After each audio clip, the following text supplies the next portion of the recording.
ఓం నమో భగవతే శ్రీరమణాయ. ఎంఏ పిగోట్ శ్రీరమణులను దర్శించిన మొదటి ఆంగ్లేయ వనిత. నేను భారతదేశాన్ని అంతకుముందే చూశాను, కానీ మామూలుగా వెళ్ళే ప్రదేశాలకి కాక వేరు త్రోవ పట్టిన మొదటి ప్రయాణం 1932-33లో జరిగింది.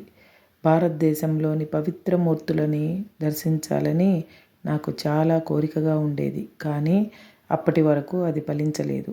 అప్పుడే శ్రీ రమణ మహర్షి గురించి విన్నాను. ఈ శుభవార్తని నాకు చెప్పిన మిత్రుడు నన్ను తిరువన్నామలై తీసుకుని వెళ్ళడానికి సిద్ధమయ్యాడు.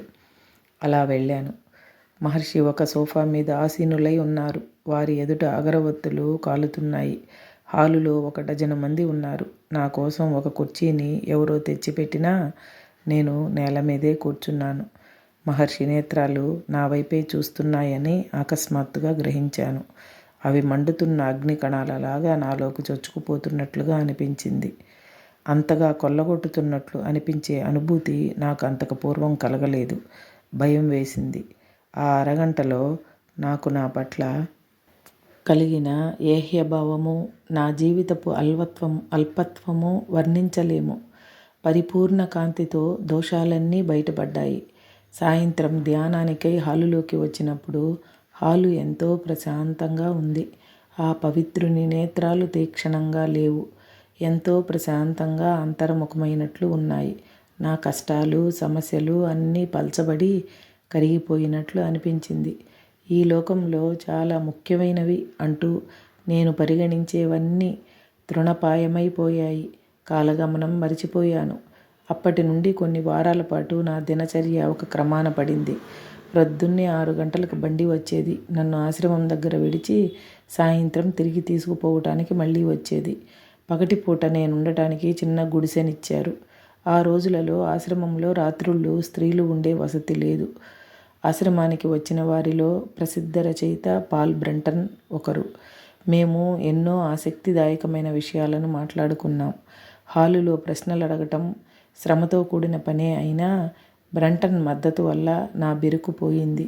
ఒక దుబాసి ఎప్పుడూ ఉండేవాడు. మహర్షికి ఇంగ్లీషు అర్థమైనా ధారాళంగా మాట్లాడలేకపోయేవారు. వారు చెప్పినది సరిగ్గా అనువదింపబడుతున్నదో లేదో గమనించేవారు. కాకపోతే మనకు అర్థమయ్యే వరకు ఓపికగా చెప్పేవారు. ఒకనాడు గురుత్వం గురించి ప్రశ్నించాను. ఆధ్యాత్మిక ప్రగతికి గురువు అవసరమా అని అడిగాను. మహర్షి ఒక గ్రంథాన్ని తెప్పించి చదవమన్నారు. దాంట్లో అన్ని విద్యలకి బోధకుడు ఎట్లా అవసరమో ఆధ్యాత్మికతకి అంతే అని ఉంది. దీనికి వారు స్వయంగా గురువు లేకపోతే మనిషి గమ్యాన్ని చేరటం కష్టం అన్నారు. వారి వైపు తిరిగి మీకు గురువు లేరు కదా అన్నాను. నా మాటలకి హాలులో అంతా విస్తుపోయినట్లున్నారు. నా అవివేకపు మాటకి మహర్షి ఏమీ చలించిపోలేదు.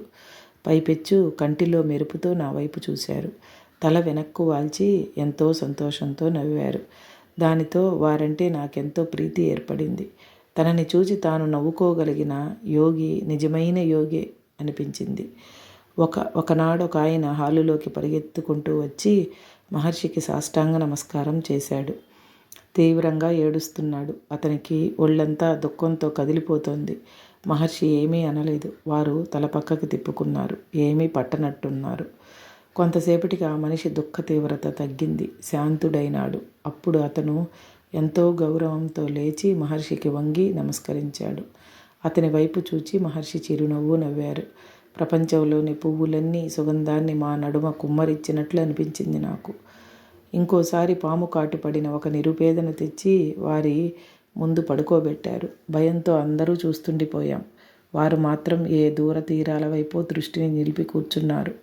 ఆ పాము కాటు తగిలిన వాడు బాధతో మెలికలు తిరిగిపోతున్నాడు. కొంతసేపటికి అతని బాధ తగ్గి నిద్రలో పడ్డాడు. అతన్ని తీసుకుని వచ్చినవాడు అతన్ని తాకగానే అతను లేచి బాధా నివృత్తుడై మహర్షికి సాష్టాంగ నమస్కారం చేసి వెళ్ళిపోయాడు. కానీ ఇది మామూలు కాదు. లోకంలో అనుకునే రీతిలో మహర్షి ఏ రోగాన్ని నయం చేయరు. ఈ విషయం మాట్లాడుతూ వారిని ఒకసారి అడిగాను. ఆధ్యాత్మిక శక్తిని జబ్బులని నయం చేయడానికి ఉపయోగించవచ్చా అని.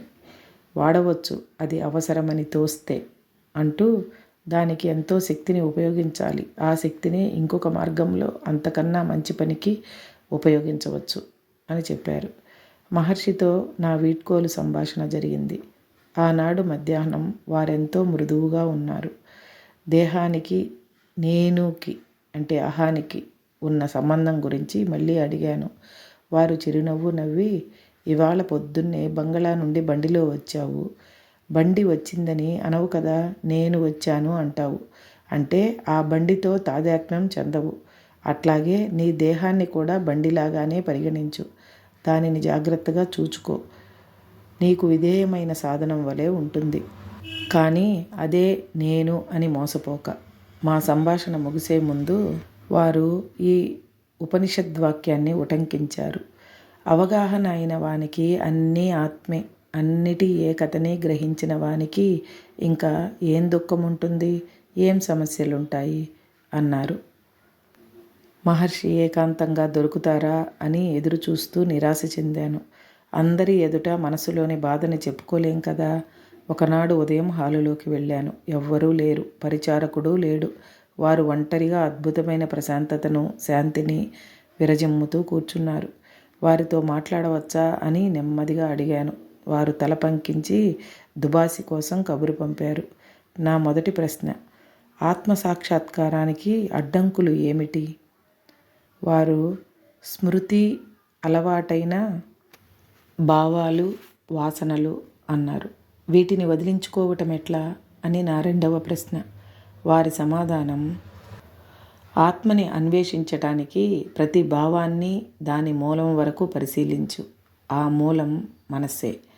ఏ ఆలోచనని కొనసాగనీయకు. కొనసాగనిస్తే దానికి అంతు ఉండదు. అది ఎక్కడి నుంచి ఉదయిస్తుందో అక్కడికి తీసుకుపో. అంతే. మనస్సుని మళ్ళీ మళ్ళీ అట్లాగే చేస్తుండు. ఆ భావము, మనస్సు కూడా ఏమీ చేయలేక నశిస్తాయి. ఒక్కొక్క సంశయము, ఒక్కొక్క నిరాశ ఉదయిస్తుంటే ఈ సందేహించేది ఎవరు, నిరాశ చెందేది ఎవరు అని ప్రశ్నించుకో. ఆ ప్రశ్ననే పదే పదే వేసుకో. వాటినన్నింటినీ ఛేదించేయి. ఎప్పుడూ వర్తమానంలో బ్రతుకు. మనస్సులో తప్ప గతం లేదు, భవిష్యత్తు లేదు. ధ్యానం గురించి, నీ నిజస్వరూపాన్ని ధ్యానించు. ఈ దేహం, ఈ ఆవేశాలు, ఈ బుద్ధి ఇవేవీ నీవు కావు అని గ్రహించు. రోజులు గడుస్తున్న కొద్దీ ఇవన్నీ సిద్ధాంతాలు కావని, సత్యాలని తెలియవచ్చింది. వారు అందులోనే ఉన్నారు నిరంతరంగా, ఆనందమయంగా. బాధాగ్రస్తునికి ఎవరికైనా వారి కరుణ అపరిమితము. వారి వద్ద సెలవు తీసుకోవటానికి ఆ సాయంత్రం వెళ్ళాను. ఆశ్రమవాసులు ఎందరో నా చుట్టూ చేరారు. నిజమైన స్నేహితులు లభించారు. వారు స్వచ్ఛమైన వారు, నిరాడంబరులు. హరే రమణ.